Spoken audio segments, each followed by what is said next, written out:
नमस्कार, आप देख रहे हैं प्रदेश का सबसे भरोसेमंद news channel India news Uttar Pradesh Uttarakhand. मैं हूं आपके साथ अतुल प्रताप सिंह। यूपी की सियासत में 4.25 साल पहले 15 साल के सियासी वनवास को खत्म कर सत्ता में लौटी बीजेपी गुजरात की तरह अब यहां भी मजबूती के साथ अपने पैर जमाए रखना चाहती है।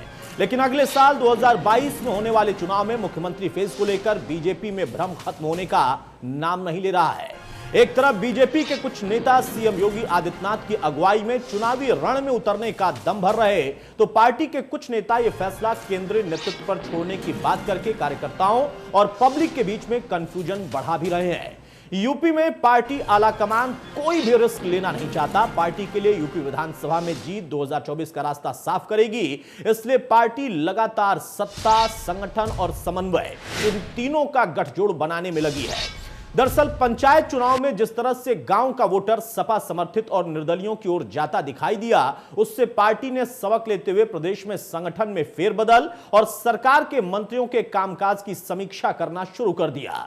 बीजेपी राष्ट्रीय संगठन महासचिव बीएल संतोष का यूपी में 30 दिनों के अंदर दूसरा दौरा यह साबित करता है कि बीजेपी आलाकमान यूपी को लेकर कितना ज्यादा गंभीर है, क्योंकि सिर्फ एक बार फिर से विधानसभा में जीत के साथ सत्ता में वापस लौटना मकसद नहीं है, बल्कि उसके साथ साथ 2024 की यानी कहें कि आम चुनावों की तैयारी भी इसी लिहाज से की जानी है। एक बार फिर कुछ इसी तरीके की कवायद करने के लिए बीएल संतोष दूसरी बार दौरे पर हैं और उसके साथ साथ आज एक और तस्वीर निकल कर आई, जब उसके बाद चर्चा और बढ़ गई कि लगभग 4.25 साल के बाद या कहें कि इसके दौर के बीच में आखिर क्या सिर्फ एक भोज में पहुंचना ही मकसद था या इसके कई और मायने निकालने जा रहे हैं, जो कि वो भी सही हो सकते हैं। हालांकि यह कहा गया कि खुद जब मौर्य के यहां पहुंचे मुख्यमंत्री, तो वहां पर चूंकि बेटे की शादी के बाद भोज का आमंत्रण दिया गया था, वो सिर्फ इस वजह से वहां पर पहुंचे थे। संगठन की बूथ तक की रचना की गठन की चर्चा हुई, मन की बात हुई, वृक्षारोपण की बात हुई, सेवा के क्षेत्र में जो चल रहे हैं, अपने वैक्सीनेशन अधिक से अधिक उसका प्रचार प्रसार नीचे हो, और उसके लिए भी चर्चा हुई। सभी बिंदुओं पर चर्चा हुई, यानी संगठन के गठन से लेकर सोशल मीडिया के गठन तक सभी बिंदुओं पर चर्चा हुआ। और जो पैकेज है दीपावली तक सभी गरीबों को फ्री देने का, वैक्सीन राशन फ्री देने की जो योजना है सरकार की दीपावली तक, और इसके लिए भी नीचे तक कार्यकर्ता सभी गरीबों को राशन ठीक ढंग से मिल जाए, इसकी भी चिंता करें। वैक्सीनेशन नीचे तक लोगों को लगे, इसका प्रचार प्रसार करके स्वयं लगें। इसमें सरकार के साथ साथ संगठन के भी नीचे तक बूथ कमेटियां और संगठन के समस्त पदाधिकारी, सांसद, विधायक भी इसमें लगेंगे। देखिए, वो तो दौरा है, दौरा ऐसे चलता रहेगा। इसलिए हम लोग का संगठनात्मक जो ढांचा है, उसके अंदर हमारी जो इलेक्शन मशीनरी होती है वो 24 घंटे कार्य करती है और उसको फिर नियंत्रण करते हैं, और उसमें कोई सुधार होता है या सुझाव होता है वो दिया जाता है। तो ये कार्य चलता रहेगा। दिल्ली दरबार और लखनऊ दरबार में तलवारें खींचने के बाद अब मान मनोवर का दौर जारी है, लेकिन हुजूर इससे कोई फर्क नहीं पड़ेगा, क्योंकि उत्तर प्रदेश की सरकार ने जनता के साथ वादा खिलाफी की है और उत्तर प्रदेश की जनता 2022 के चुनाव का इंतजार कर रही है और वोट के माध्यम से उत्तर प्रदेश की भारतीय जनता पार्टी की सरकार को सबक सिखाएगी। संगठन की बूथ तक की बहरहाल तो राजनीति में आरोप प्रत्यारोप का दौर चलता है, कयासबाजी भी खूब होती है, लेकिन आखिर में क्या होगा ये कई बार लोग समझ नहीं पाते हैं। लेकिन कोई भी पार्टी अपनी अगर तैयारी करती है तो ये उसका विशेषाधिकार है, वो चाहे विपक्षी पार्टी हो या सत्ता पक्ष की पार्टी हो, क्योंकि जीतना सभी चाहते हैं। हमारे साथ कुछ खास मेहमान हैं। शबनम पांडे हमारे साथ, प्रवक्ता बीजेपी से हैं, बहुत स्वागत है शबनम जी आपका। कपिल श्रीवास्तव जी प्रवक्ता सपा के हमारे साथ, बहुत स्वागत है कपिल श्रीवास्तव आपका। अब्बास हैदर साहब प्रवक्ता कांग्रेस के, बहुत स्वागत है हैदर साहब आपका। और शैलेंद्र दुबे राजनीतिक विश्लेषक हमारे साथ हैं, बहुत स्वागत है शैलेंद्र जी आपका।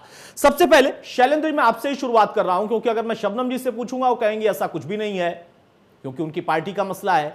अगर मैं विपक्ष के पास जाऊंगा तो उनको सब पता होगा, क्योंकि उनकी दूसरी पार्टी का मसला है जिसका वो विरोध करते हैं। लेकिन एक राजनीतिक विश्लेषक को हम कैसे देखें, कि इस सिनेरियो को कैसे देख रहा। कोई भी पार्टी का अपना विशेषाधिकार है, वो तैयारी करती है, लेकिन मौजूदा दौर में चुनौती क्या वाकई बहुत बड़ी है या उसे बढ़ा चढ़ाकर दिखाया जा रहा?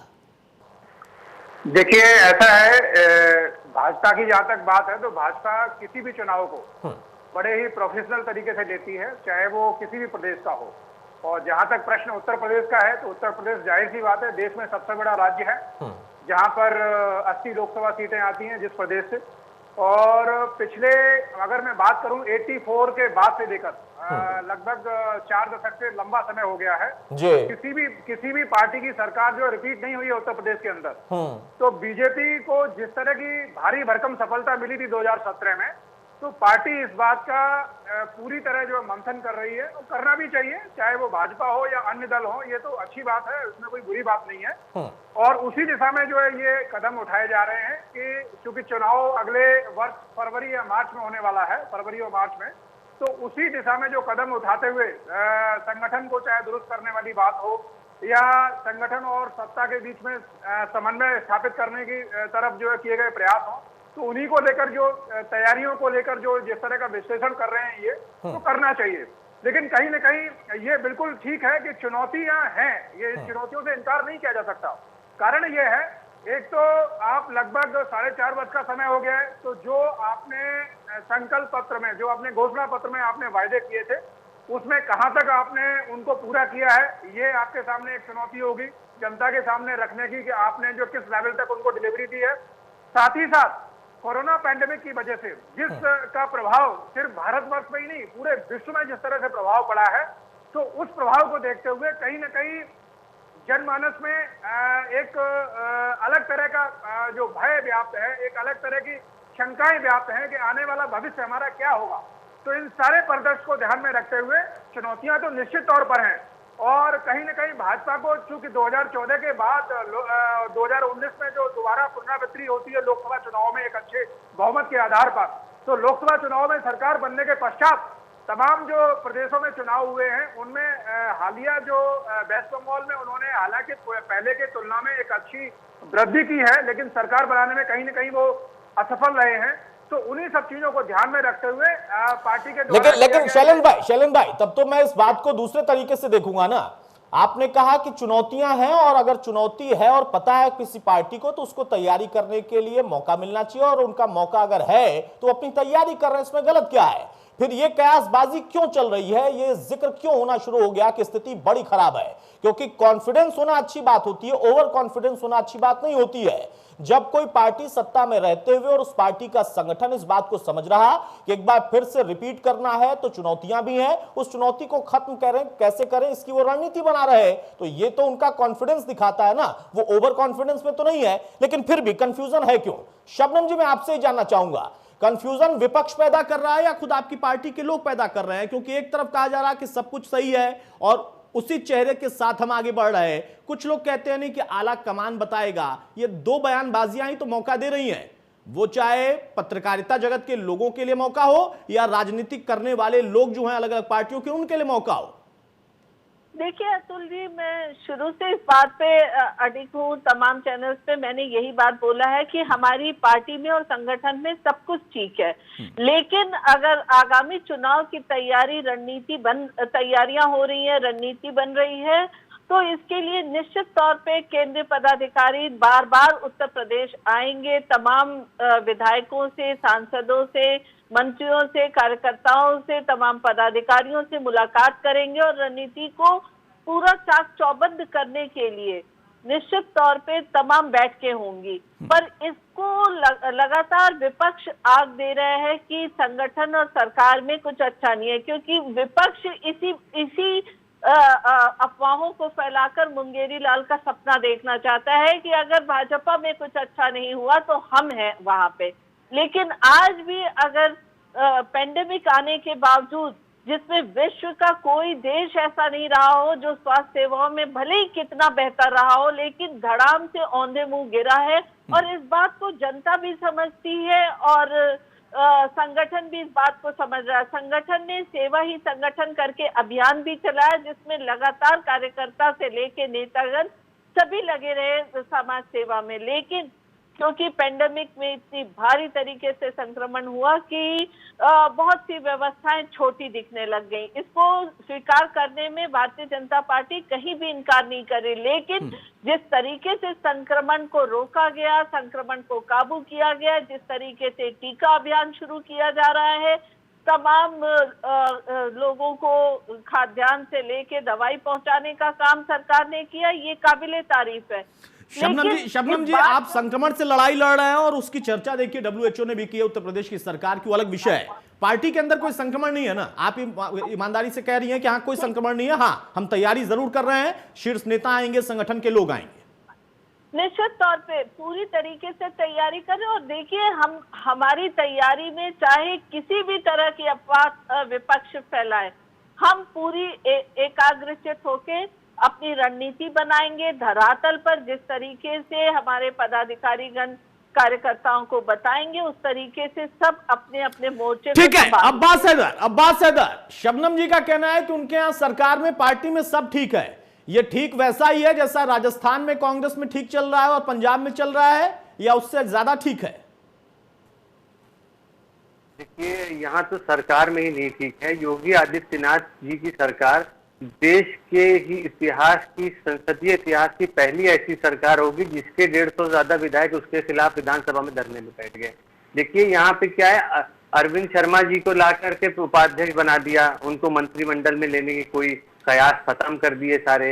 ये क्या है, सीधे सीधे रास्ता कशी है केंद्रीय नेतृत्व और राज्य नेतृत्व के बीच में। प्रधानमंत्री जी ज्यादा पावरफुल हैं कि राज्य सरकार में बैठे मुख्यमंत्री ज्यादा पावरफुल हैं। सिर्फ झगड़ा इस बात का रह गया है। स्वामी प्रसाद मौर्य जी कहते हैं कि चुनाव के बाद तय होगा मुख्यमंत्री कौन बनेगा, केशव मौर्य जी कुछ और कहते हैं, शर्मा जी लिखते हैं लेटर तो उसमें लिखते हैं कि प्रधानमंत्री जी की वजह से यूपी में जनता वोट देगी। तो मतलब क्या है कि फिर मुख्यमंत्री इनके नेताओं का कहने का मतलब ये है कि उत्तर प्रदेश का मुख्यमंत्री पॉपुलर नहीं है, ये इनके नेता कह रहे हैं। जो कि कोविड के टाइम में मिसमैनेजमेंट इनकी सरकारों ने किया उसके 1000 एग्जाम्पल हैं। इन्होंने सही समय पे जो कंपनियां कोविड छोड़ दीजिए, देखिए उस पर तो मैं क्या ही चर्चा करूं, कई बार कर चुका हूं। अगर आपने उदाहरण दिया हैदर भाई, आपने उदाहरण दिया कि यहाँ पर लड़ाई मुख्यमंत्री बनाम प्रधानमंत्री है, जितनी मेरी समझ है प्रधानमंत्री ही ज्यादा पावरफुल होते हैं, वो चाहे किसी भी पार्टी से जुड़े हुए नेता हो और उनकी सत्ता हो, प्रधानमंत्री ही पावरफुल होते हैं और संघीय ढांचे में मुख्यमंत्री का भी अपना एक संवैधानिक दायरा है।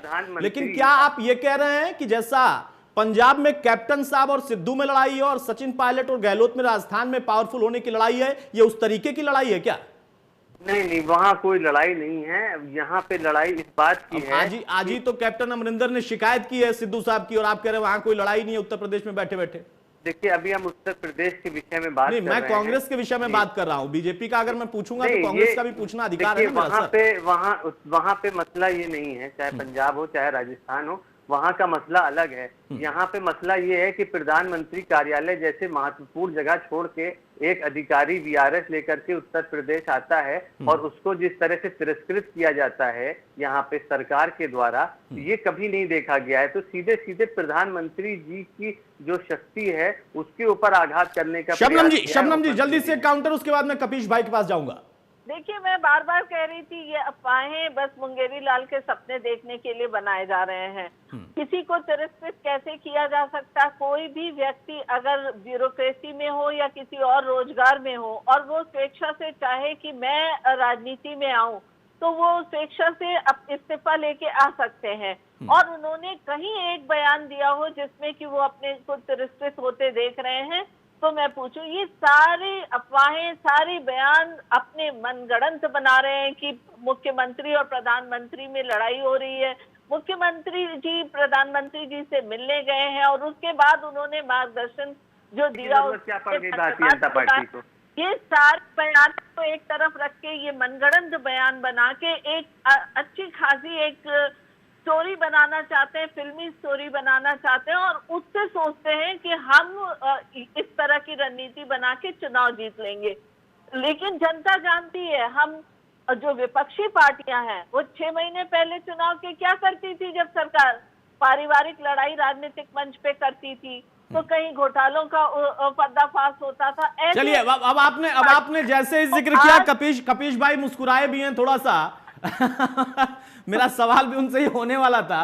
कपीश भाई, शबनम जी ने पहले कमेंट में कहा था कि इनके यहाँ सब कुछ ठीक है, और अभी जिसका जिक्र कर रही थी कि पहले की पार्टियां सत्ता में रहकर क्या करती थी, याद दिला रही हैं आपको। आप भी कहते थे सब ठीक है और माइक छीनते थे सबके सामने आपके नेता, तो वैसा ही ठीक इनके यहाँ भी है क्या? अतुल भाई, किसी की कोई तुलना नहीं है।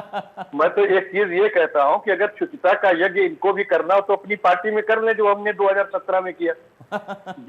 जिस माफिया राज के खिलाफ हमने, हमारे राष्ट्रीय अध्यक्ष जी ने पहल की थी, वो सबके सामने है। आज भी वो दरकार आपको दिखाई देती होगी, तो कोई करके देख ले। इनके यहाँ तो 155 विधायक पे संज्ञेय मामले दर्ज है, और माननीय मुख्यमंत्री जी तो खुद ही 302 के मुलजिम है। उसमें कौन सी बड़ी बात है, चाहे डिप्टी मुख्यमंत्री उन पे गंभीर धारा है। स्वच्छता का यज्ञ कर ले, क्या करना है। मैं तो एक चीज कहता हूं कि जो फिल्मी स्टोरी की बात हमारी बहन कर रही थी, तो एक गाना मुझे याद आ गया कि छिपाना भी नहीं आता, बताना भी नहीं आता, और योगी जी को मोदी जी से कितनी मोहब्बत है ये जताना भी नहीं आता। मैं इस वजह से ये कह रहा हूँ, मैं अतुल भाई इस वजह से ये बात कह रहा हूँ। देखिए, ये हकीकत, देखिए, जब कहीं चिंगारी होती तभी धुआं निकलता। ये एक पुरानी कहावत चली आ रही है, मुसलसल इस परिस्थितियों पे सटीक बैठती है। जिस तरीके की मीडिया रिपोर्ट्स रही, जिस तरीके की सामने इन लोगों के क्रियाकलाप सामने आए हैं, तो वो तो एकदम साफ है। आप खुद देख लीजिए कि योगी आदित्यनाथ जी ने अपने मंत्रियों और विधायकों पर बिल्कुल विश्वास नहीं किया। टीम 11 बना ली, और उसके बाद टीम 11 की भी अगर भर्त्सना हो गई तो टीम 9 बना ली, यानी क्रिकेट की टीम छोड़ करके खो खो की टीम पर आ गए। उनके अपने ही जो पूर्व भारतीय जनता पार्टी के अध्यक्ष थे लक्ष्मी वाजपेयी जी, उनको एक मुकदमा लिखाने के लिए अपने ही सरकार के थाने को घेरना पड़ा। वो सारी चीजें मामले प्रकाश में आए। फिर आपने ये देखा कि 200 से ज्यादा विधायक इनके विधानसभा में बैठ के इन्हीं के खिलाफ रामायण पढ़ रहे थे, तो वो भी आप लोगों ने देखा। साथ में आपने ये भी देखा कि चाहे हरदोई के विधायक हो, चाहे सुल्तानपुर के विधायक हो, उन्होंने श्री योगी आदित्यनाथ जी पर नहीं बल्कि अजय सिंह बिष्ट जी पर जिस तरीके से प्रहार किए, वो आपके सामने है। तो ये सारी चीजें थी, और जिसकी कवायद आपने देखी कि जब कोरोना काल में विफलता इनकी सारी सामने आ गई, और एक संत की सरकार कर रही थी जिसमें कि कहा जाता था डबल इंजन की हिंदुत्ववादी सरकार थी, तो उसका कुछ में हिंदुत्व भी सामने आ गया। क्योंकि जिस तरीके से नदी के अंदर हिंदुओं के शव बहे हैं, और उनको अनुच्छेद 21 का भी अधिकार, जो मौलिक अधिकार, जो श्रेष्ठ अधिकार है, वो भी प्राप्त नहीं हुआ अंत्येष्टि का, और कुत्ते नोच करके खाए, ये पूरे देश ने देखा। किस तरीके से रामनामी चौधरों को नोचना और छिपाना शवों को इन्होंने किया है, वो किसी से छुपा नहीं। तो ये सारी कवायद के बाद जब आपने देखा होगा कि हाई क्लास की मीटिंग हुई दिल्ली के अंदर, जिसमें कि संत प्रमुख भी थे, जेपी नड्डा साहब भी थे, प्रधानमंत्री जी भी थे, और अमित शाह भी थे। उसके बाद बीएल संतोष को असंतोषों से मिलने के लिए भेजा गया था। यहाँ असंतोषों ने अपनी बात कही, ये महंत जी से भी मिले, सारे लोगों से मिले, और लौटने के बाद उन्होंने जो एक ट्वीट किया था, अतुल भाई क्योंकि आप पत्रकार हैं, आपने जरूर उसको याद होगा कि उसमें अंतिम लाइन यही थी कि आपको अब इन्हीं के नेतृत्व में लड़ना है, जो भी असंतुष्ट विधायक है वो संतोष करके रहे साथ में। बीएल संतोष ने यही साफ अपने ट्वीट में कह दिया था, उनका कहने का अभिप्राय यही था, और वही हुआ। उसके बाद आपने देखा कि कपीश भाई, जब आपने कहा है कि आप पत्रकार हैं, आपको याद होगा, तो मुझे बिल्कुल याद है, आपने कहा कि इनको छुपाना भी नहीं आता, जताना भी नहीं आता। समाजवादी पार्टी के दौर में भी यही चलता था, न छुपा पा रहे थे न जता पा रहे थे, अंत में पूरी पिक्चर दिख गई। तो मुझे आपका भी याद है, मुझे हैदर भाई का भी याद है, वो कह रहे हैं कि नहीं पंजाब में, राजस्थान में कुछ नहीं है, वहां पर भी देखिए शीर्ष नेतृत्व के पास उनके नेता बार बार जा रहे हैं। लेकिन अब यहाँ पर विषय ये है, मैं आप ही सवाल ले रहा हूं कपीश भाई, विषय ये है कि अगर वहां पर वो अपनी तैयारी कर रहे हैं, तो उस तैयारी से विपक्ष खुश हो रहा है या फिर उनसे कुछ सीख ले रहा है? क्योंकि वो अपनी अगर कमी है तो उसको दुरुस्त करने के लिए तैयारी कर रहे हैं, और आप ये उम्मीद पाले बैठे हैं कि उनकी तैयारी से उनको कोई फायदा नहीं मिलेगा। ये है क्या? नहीं, ये बिल्कुल नहीं है। मेरा ये अभिप्राय है। देखिए, एक बात बताऊं, ये तो अभी अपने यहाँ की टूट को रोकने के चक्कर में सारी कवायद कर रहे हैं, और वो टूट रुकने वाली नहीं है। क्यों?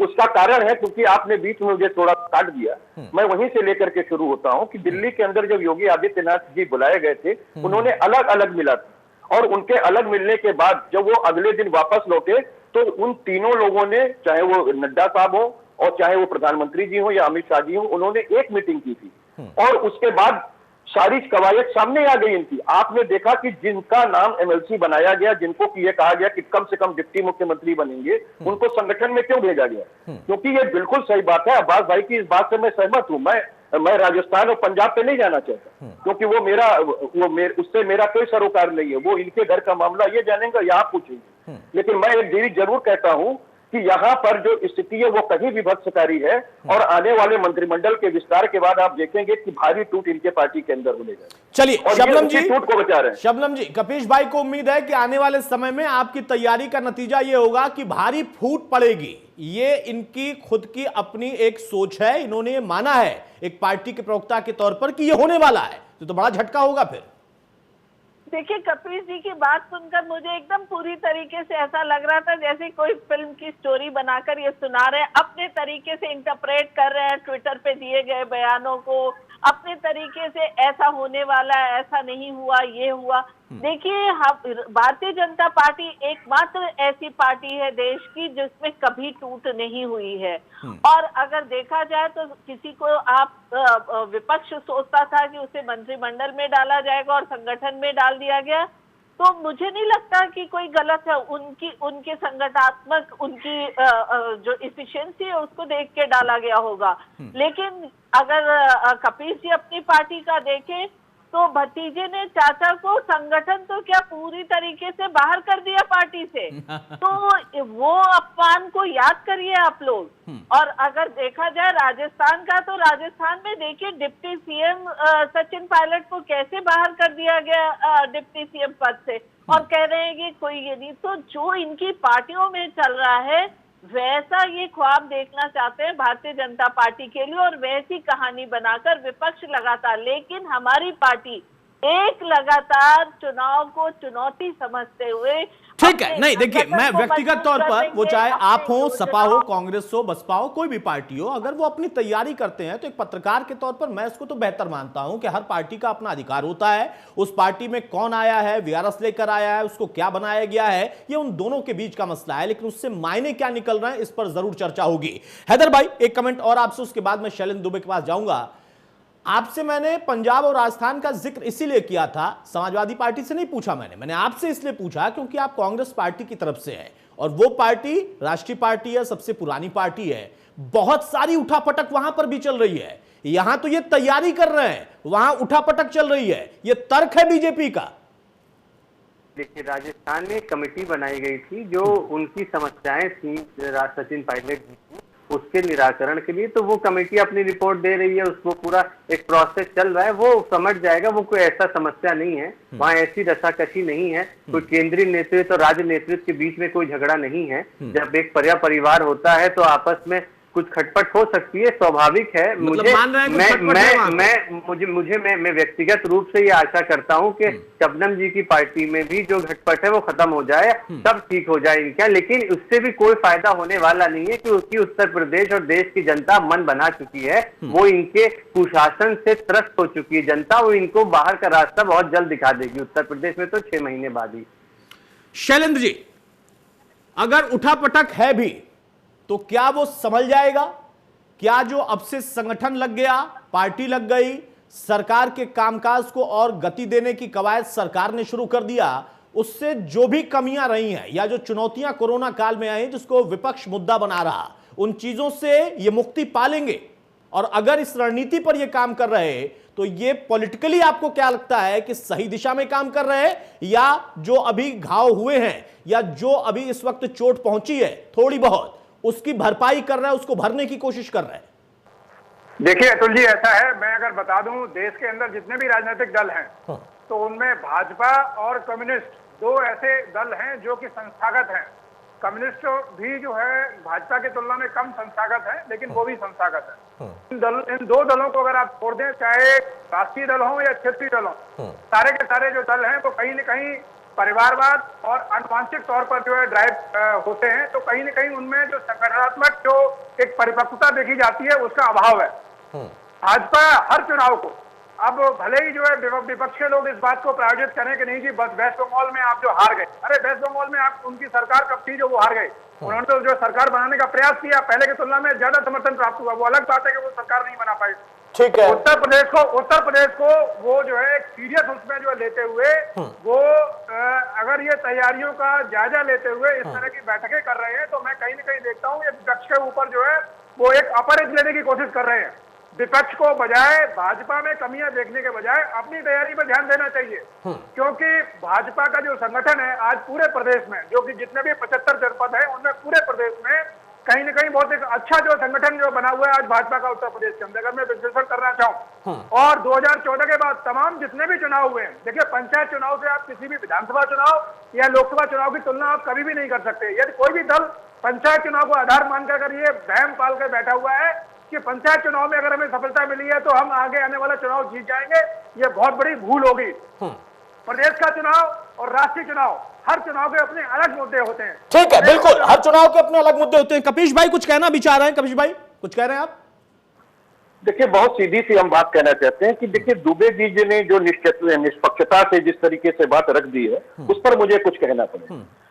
एक तो इन्होंने ये कहा कि जो हमारा संगठन है या कांग्रेस का संगठन है उसकी तुलना उन्होंने भारतीय जनता पार्टी और कम्युनिस्ट से की है। मैं बहुत सीधी सी बात आपको कहना चाहता हूं, कोई भी संगठन होता है उसके अनुशासनात्मक सिपाही होते हैं, जो वर्कर्स होते हैं वही अपने कैडर का काम करते हैं। ठीक है। और सबसे पहली बात जो आपने वंशानुगत बातें कही हैं वो तो बहुत सीधी सी बात आप हमको बता दीजिए ना कि जेपी नड्डा साहब का चुनाव कब हुआ था, या इनसे पहले राजनाथ सिंह जी का था, किसने चुना था, कितने लोगों का मत पड़ा था पूरे देश के अंदर भारतीय जनता पार्टी के अंदर। तो ये सब कहने की बातें होती हैं। और अब तो 2 मैन आर्मी चल रही है। अब तो भारतीय जनता पार्टी तक नहीं, अटल बिहारी जी की जो वाजपेयी जी की कई फोटो आप नहीं देखते, कई अडवाणी जी की फोटो नहीं देखते, कई कलराज मिश्रा जी की फोटो नहीं देखते। आप उत्तर प्रदेश के ट्विटर पर आप प्रधानमंत्री मोदी जी का फोटो नहीं देखते। तो ये क्या सारी चीजें दर्शा रही हैं अतुल भाई? इनको पूछना चाहिए और खुद में भी जांचना चाहिए। नहीं, दूसरी बात इन्होंने क्या कहा, अगर आपका सवाल है तो मैं इसका जवाब शबनम जी से लूंगा। शबनम जी, एक मिनट के लिए बस। अच्छा, बोल लीजिए, बोलिए कपिल भाई, पहले आप बोलिए। मैं ये कह रहा हूं कि देखिए, अभी हमारे दुबे जी ने एक तुलना की कि त्रिस्तरीय चुनाव को इस पे नहीं लेना चाहिए। हम तो ये कहते हैं कि कोई भी चुनाव किसी से मेल नहीं करता। मैं सीधी बात कह रहा हूं आपको, बिल्कुल सही बात है। ये तो जनता उस चुनाव में बताएगी किसको कि जिता रही है। लेकिन वर्तमान समय में जो परिस्थितियां रही हैं, जो त्रिस्तरीय चुनाव के अंदर ये मंदिर संस्कृति के जिले हारे हैं जिस तरीके से, और वही नहीं, आप एमएलसी चुनाव के अंदर ही देख लीजिए, काशी परिक्षेत्र की दोनों सीटें एमएलसी की जो है वो समाजवादी पार्टी ने अपने बहुत आराम से अपने हैंड में कर ली। तो आप सोचिए, जो मोदी जी का क्षेत्र था, जहां मां गंगे ने उनको बुलाया था, जहां इतने विकास की धारा बना दिए, उसको कोटो बना दिए, वहां ये परिस्थितियां हैं कि ये पढ़े लिखों के भी बीच में नहीं रहे और गांव के हमारे किसानों के बीच में और हमारे मजदूरों के बीच में भी ये नहीं खड़े हुए। तो इनको चिंता स्वाभाविक है। आत्ममंथन तो ये कोविड काल के मैनेजमेंट पे नहीं कर रहे हैं, अपने पूरे 4.5 साल के विनाश लीला पे कर रहे हैं। और साथ ही साथ जो इनके अंदर फूट पड़ी है, 200 विधायक जो इनके खिलाफ धरना दिए थे ऐतिहासिक रूप से, उसके बारे में तो कुछ बता ही नहीं रहे। हमने तो वही आईना दिखाया जो आईना आपके सामने है, और बाकी आईना तो आपको supreme court, Allahabad high court, Madras high court और दिल्ली हाईकोर्ट और महाराष्ट्र हाईकोर्ट ने दिखा दिया है। मैं बार बार क्या वो आईने दिखाऊं कि जो इनको विफलता की कहानी इन मुसलसल हमारी सर्वोच्च न्यायालय और हाईकोर्टों ने दिया। ठीक है, शबनम जी जवाब देंगे आप? जब भी बोला जाता है कि परिवारवाद की पार्टी, तो बहुत जबरदस्त मिर्च लगती है इन पार्टियों को, क्योंकि सचमुच ये परिवारवाद की पार्टी अगर अध्यक्ष अदर देन सपा में बताइए यादव परिवार के अलावा कोई और परिवार को बनाया जा सकता, परिवार के सदस्य को क्या अध्यक्ष बनाया जा सकता, क्या मुख्यमंत्री बनाया जा सकता अदर देन अखिलेश यादव जी के परिवार का? तो इसका जवाब इनके पास होगा नहीं। ये जब पूछेंगे तो 10 बातें करेंगे, चाहे ये किसी जाति धर्म की राजनीति कर लें, पर अगर मुख्यमंत्री और अध्यक्ष बनाने की बात होती है तो केवल परिवार के लोगों की बात होती है। तो परिवारवाद से पिंड छुड़ाने की जरूरत नहीं है। ये बताना होगा कि कार्यकर्ता केवल डंडा पकड़ने के लिए झंडा तो परिवार का ही लहराएगा इन पार्टियों में।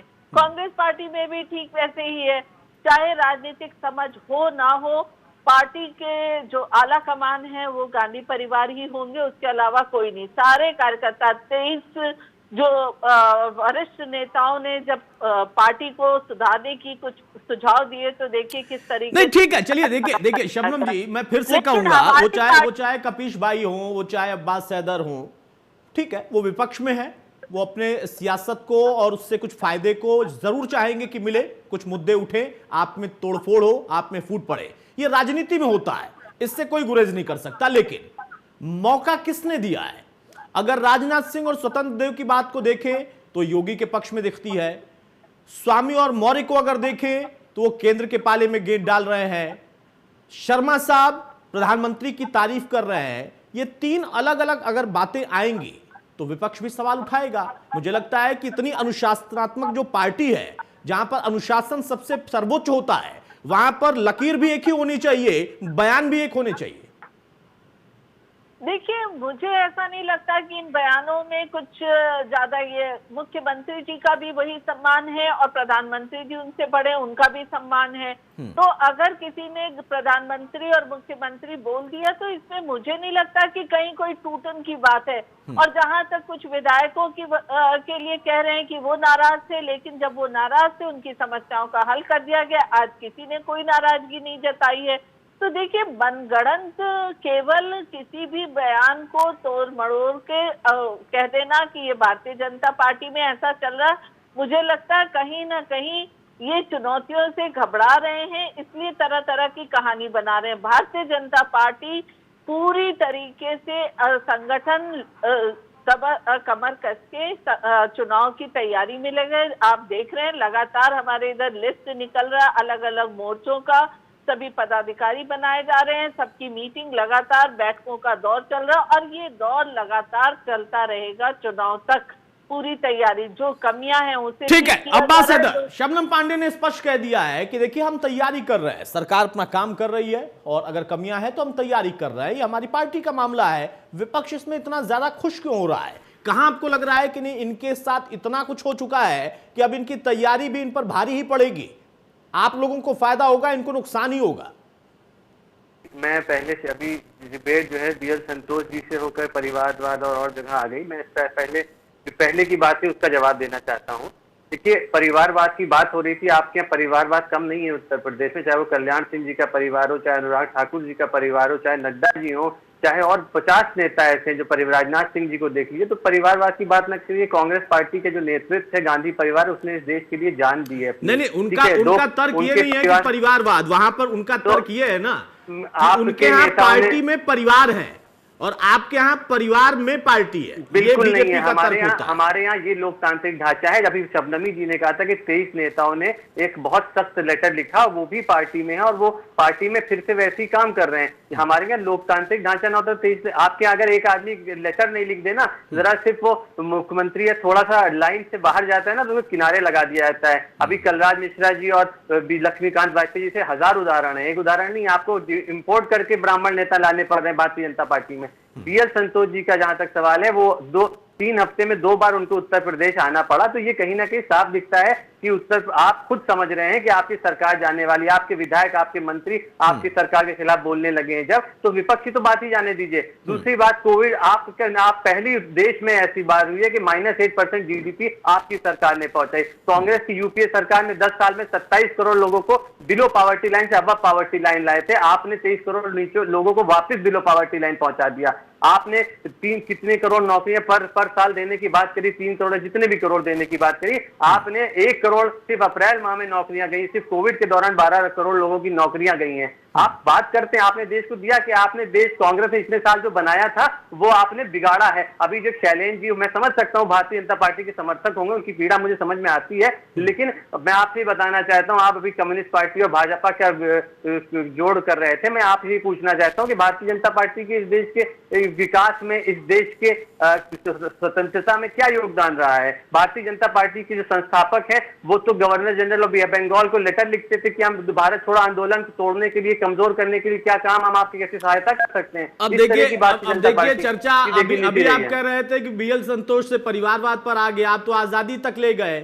तो आजादी में सबका योगदान रहा है, वो चाहे बीजेपी तो खैर उस समय थी नहीं, उस संघ के लोग थे नहीं थे, मैं तो कहता हूं कि देश के सभी लोगों का योगदान रहा और कांग्रेस का योगदान है, इससे कोई नकार नहीं सकता। लेकिन बाद में महात्मा गांधी ने उस कांग्रेस को भंग कर दिया था, वो बहुत लंबी चर्चा हो जाएगी। फिर चर्चा इस पे आएगी कि कांग्रेस की स्थापना ही किसने की थी, वो सब छोड़िए। अभी मौजूदा उत्तर प्रदेश की स्थिति पर हम चर्चा कर रहे हैं और आप कह रहे हैं कि वाकई स्थिति ठीक नहीं है।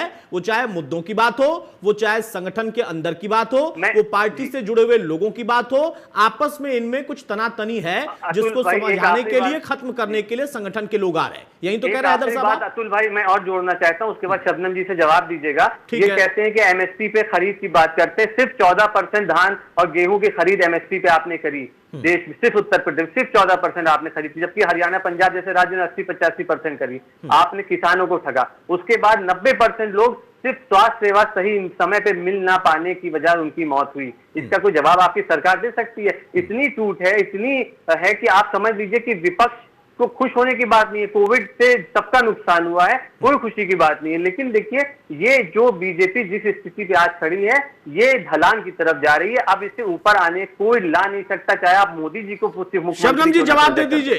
कांग्रेस के प्रवक्ता का कहना है कि बीजेपी जिस स्थिति में है वो ढलान की तरफ जा रहे हैं, अब उसके ऊपर आप जा नहीं पाएंगे, आप नीचे लुढ़कते ही चले जाएंगे। देखिए निश्चित तौर पे अब्बास हैदर जी जो बार बार पेंडेमिक को बीच में लेके आ रहे हैं, तो मुझे लगता है शायद ये सवाल अपने उन प्रदेशों से भी पूछते होंगे जहां पे इनका शासन चल रहा है। 35% से ज्यादा लोगों की मौत देखा जाए पूरे देश का जो आंकड़ा, उसका 35% जो है वो इनके द्वारा शासित प्रदेशों में है। तो आप सोचिए इतने कम प्रदेशों में शासन होने पे इतनी जबरदस्त मौतें हुई हैं, इतना जबरदस्त संक्रमण हुआ है, इतनी जबरदस्त ऑक्सीजन और दवाइयों की कमी वहां भी रही है।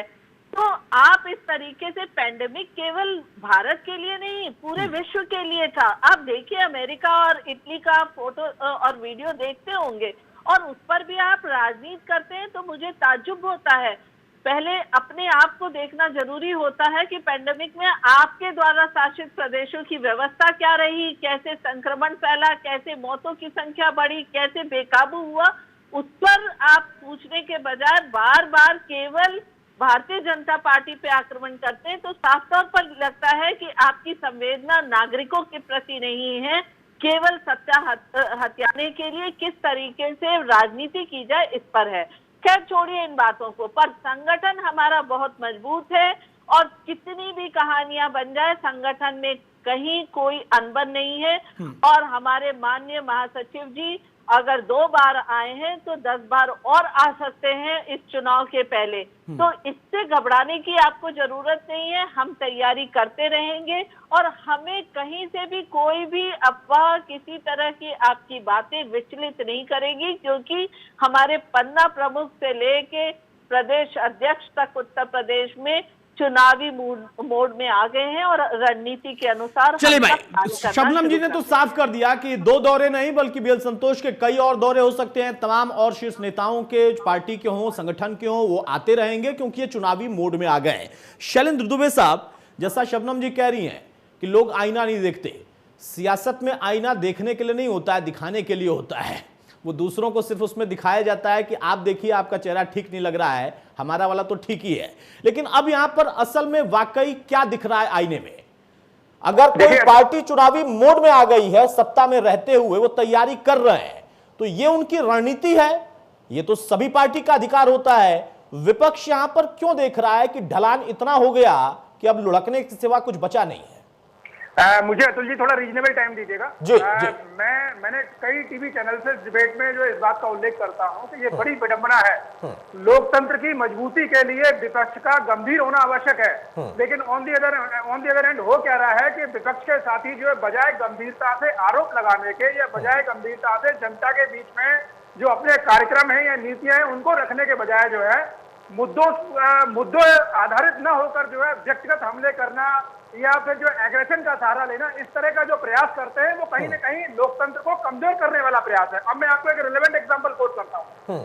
मैं तो ये सोच रहा था कि ये लोग जो है पढ़े लिखे होकर जो है कम से कम गंभीरता के साथ जो है विश्लेषण करेंगे, बजाय उसके अभी एग्जांपल जैसे AK शर्मा का एग्जांपल दिया जा रहा है। तो भारत सरकार में जिस समय सरकार का गठन होता है वहां पर विदेश मंत्री एस शंकर का चुनाव होता है। कोई भी मीडिया चैनल में या किसी भी तरह की कोई चर्चा नहीं थी, जबकि जो है एस जयशंकर जी जाति से ब्राह्मण भी हैं और भूतपूर्व विदेश सचिव होने के नाते उनको जो लगा प्रधानमंत्री को उनके विशेषाधिकार का इस्तेमाल करते हुए उनको एक विदेश मंत्री के तौर पर चुनाव किया गया।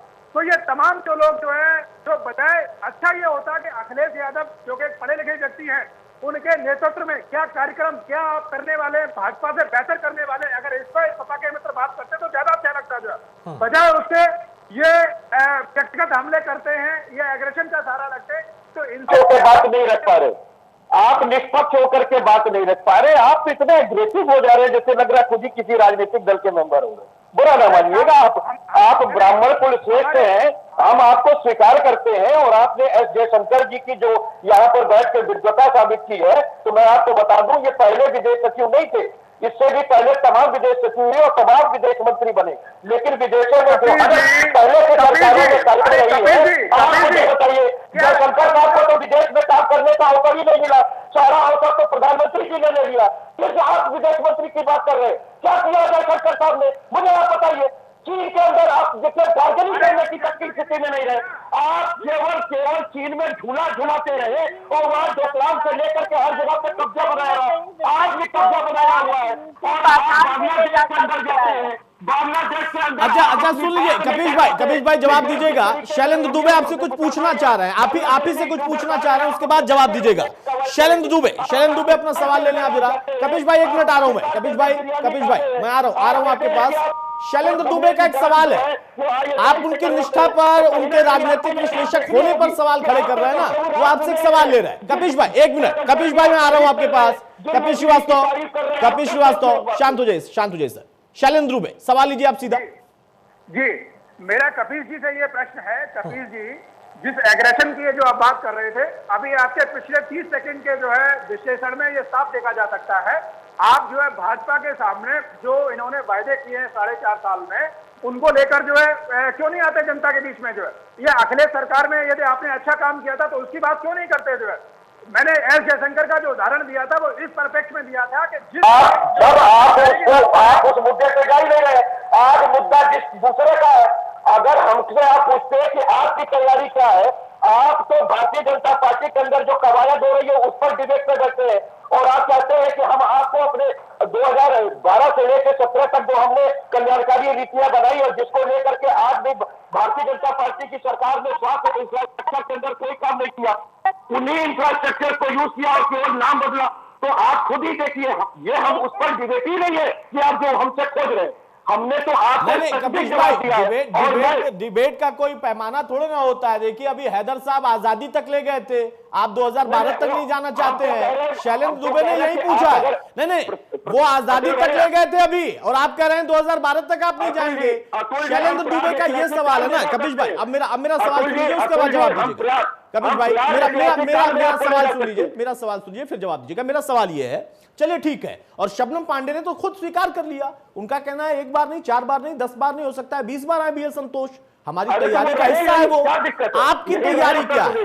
नहीं, दिक्कत आप ही ने तो कहा ना कि उनके यहाँ बहुत स्थिति खराब हो गई इसलिए आना पड़ रहा है, तो उनका आना आपको अच्छा लग रहा है या आप उसी से खुश हैं कि वो आते रहे और इनके यहाँ स्थिति डवाडोल है, आप मजबूत हो रहे हैं?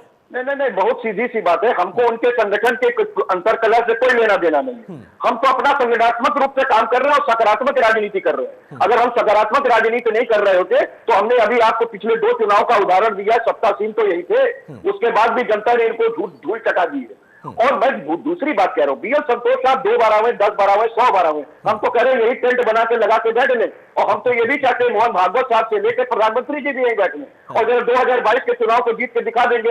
सारे लोग तो पश्चिम बंगाल में भी बैठे थे, राजस्थान में भी बैठे थे, मध्य प्रदेश में भी बैठे थे, क्या हो गया था?